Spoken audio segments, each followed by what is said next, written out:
Good morning, folks. Wherever you are out there, welcome. You are listening to the Charge Life podcast. I am Joseph Barletta, and this is where we discuss EVs and all things EV charging.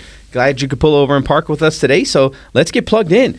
Hey, look, today's episode's all about the All-In Podcast Summit 2024. You're going to love this one.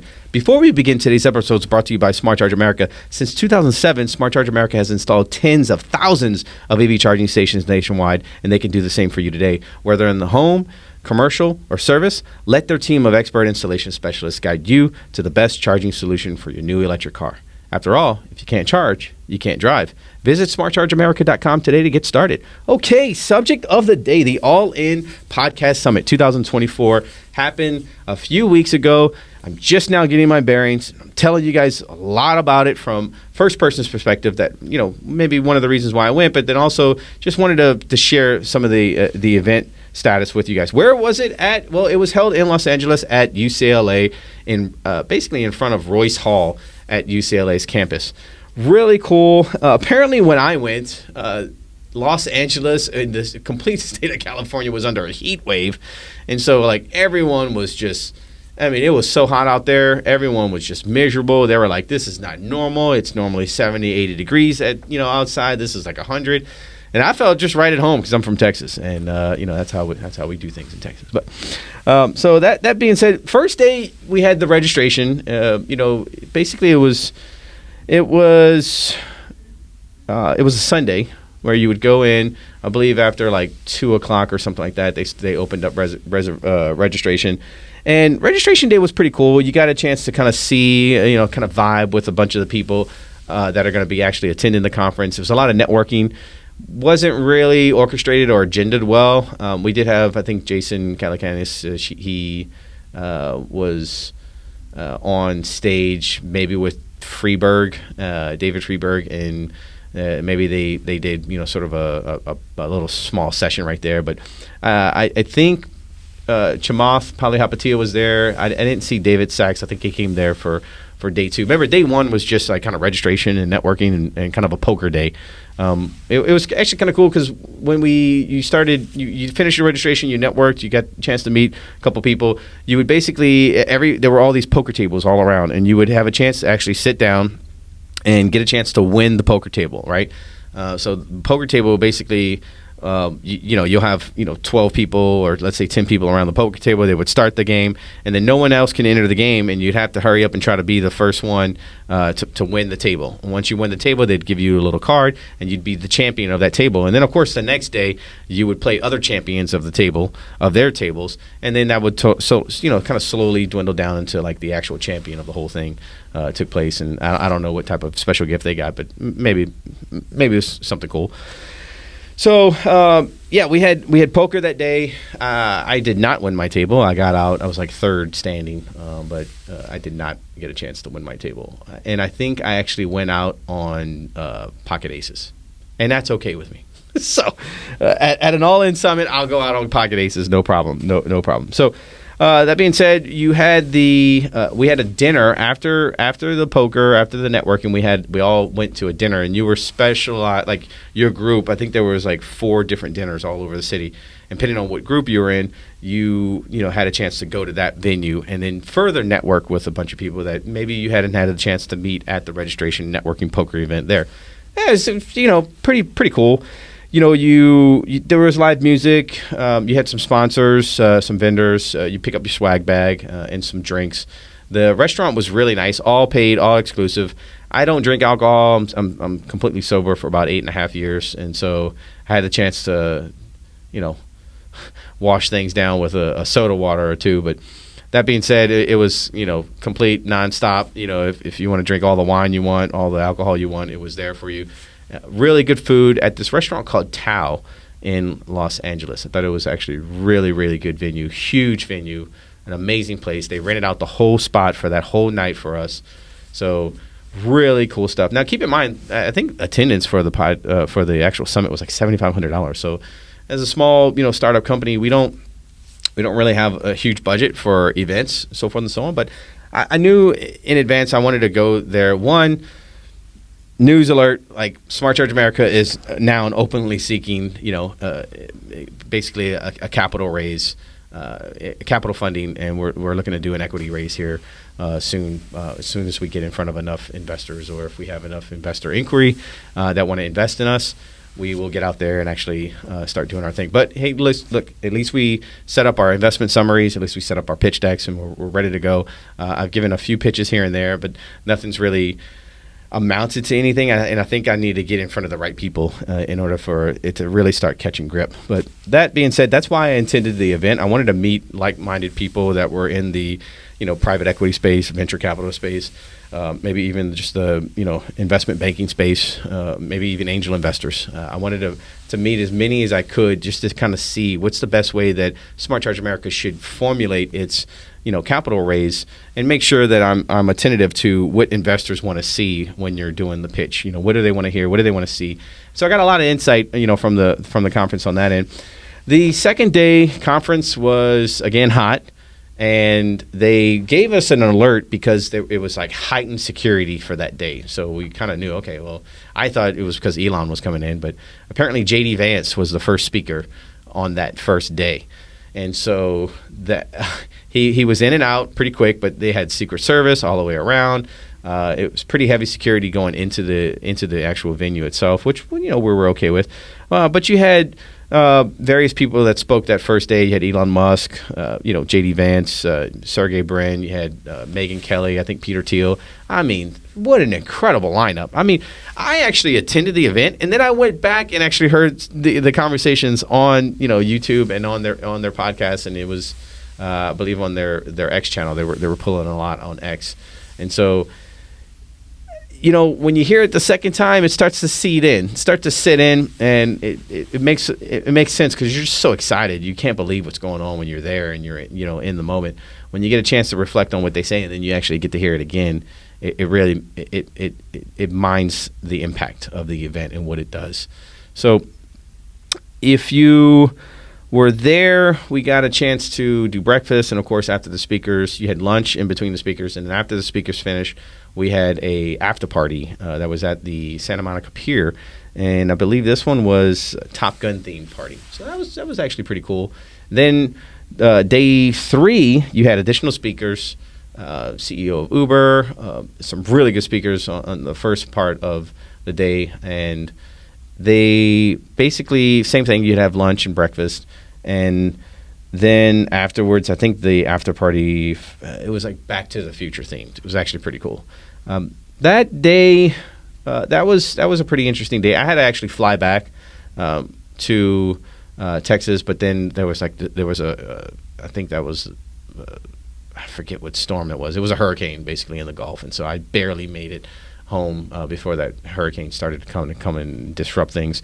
But all things, guys, if you can, go ahead and click the thumbs up icon. If you can, Google the algorithm. It works, but you got to do stuff. I don't know. AI is controlling everything pretty much now. And I don't even know if I'm here or not, but if you could, go ahead and click that thumbs up icon. It really helps the algorithms kind of shoot us up, in ranking. So overall impressions, confusing. I mean, it was sort of what you make of it. The event itself, I mean, no one was going to put you on a pedestal. Everyone starts from ground zero. I could be talking to a billionaire, and it's okay. They're talking to me. Like, there was no tags, no identification. You did get like a security tag here. You can see, attendee, All In Summit. They put your picture on the actual tag itself, so I thought that was actually kind of cool. Very bold letters, makes you stand out, so that way somebody who's talking to you, they actually, they can see your name, and you can present yourself that way. I would say that networking part of it was pretty random. No agenda, no groups, no special interest greetings or meetings or anything like that. None of the besties were there organizing different groups and, find your favorite bestie and that sort of thing. That might have actually been cool if they were like separated into 4 different quadrants of the actual, park that we were in. And depending on who your favorite bestie is, you get to go and talk to them and ask them questions. So that would have been actually pretty cool if all 4 of them were there. On days 1, 2, and 3. I think overall the attendees, and believe it or not, like from what I gathered, it was a lot of business owners and it was a lot of investors. And the investors, believe it or not, they were like real heavy on like AI and software companies. And there were a few employers, mostly employers, and maybe a few employees, and just vendors and sponsors. There was a lot of really cool vendors and sponsors that they actually had in the event. So I did appreciate that. Mad props to David ForEVer on putting that together. As a business owner looking for a capital raise, I wish that there was sort of like I would say interactive session or some networking event where if you were looking for, to raise capital, or if you were there for other reason other than the amazing speaking sessions, you got a chance to really kind of showcase your opportunity or your company to But then is it a pitch con? I don't know. No, it's not. So but I did feel that if there were someone or some sort of event that I can get in front of investors that were looking, and that I could inform that, hey, this is what we do, this is what we're looking to do, and here's the valuation, here's how much we're looking to raise. That would have been actually pretty cool. But conversations were in brief. They were mostly in passing.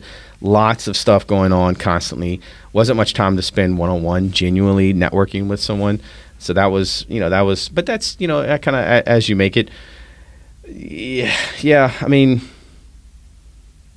one of the things that I should have did was I should have been more responsive. Now, I took into account every single person's name through the actual events app, in addition to like their contacts, and looked them up on LinkedIn, try to network through them with that way, figure out how, Smart Charge America could be an added value asset for them.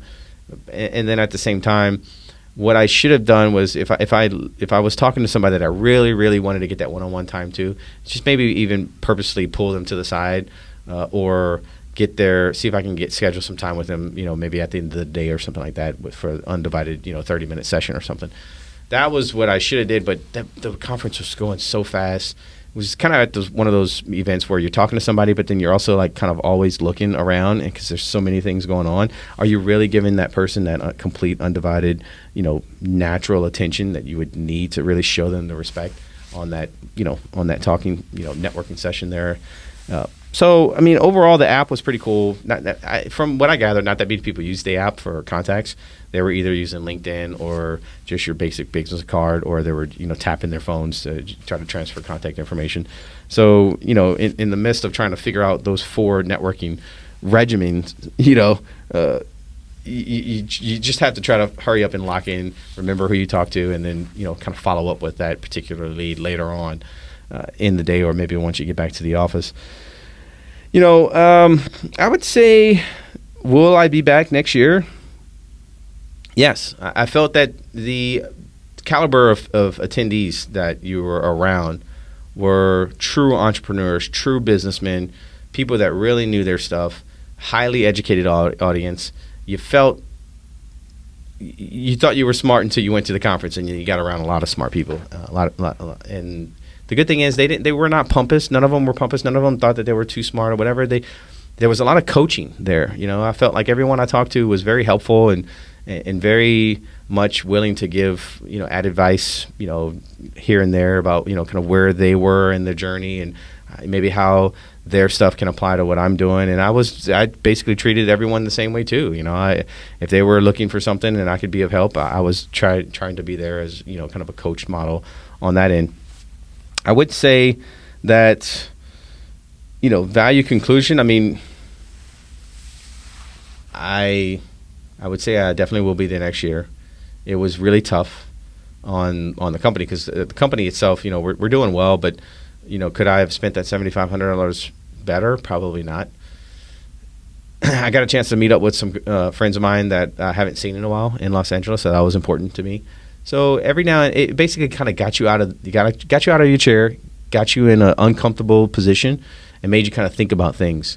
And that's okay. That needs to happen every now and then, believe it or not. Love the besties. Thank y'all so much. I'm so honored that you guys selected me out of 100,000 applicants. I think there was about 3,000 people there in total. It could be either 2,000 or 3,000. Might have been 2,000 people that were there, like close to 1,900. So it might have been, let's just say 2,000 people were there. So I was really fortunate enough to make the cut. And I definitely wanted to show my appreciation to David ForEVer, David Sachs, Jamal Polyhopatia, and of course Jason Calacanis, the besties. I don't, as a CEO of a company, I don't really have like a mastermind group that I belong to or anything like that. And believe it or not, you guys are my mastermind group, man. So I really appreciate everything you guys do. I look up to y'all. Y'all are my heroes. Y'all are my mentors.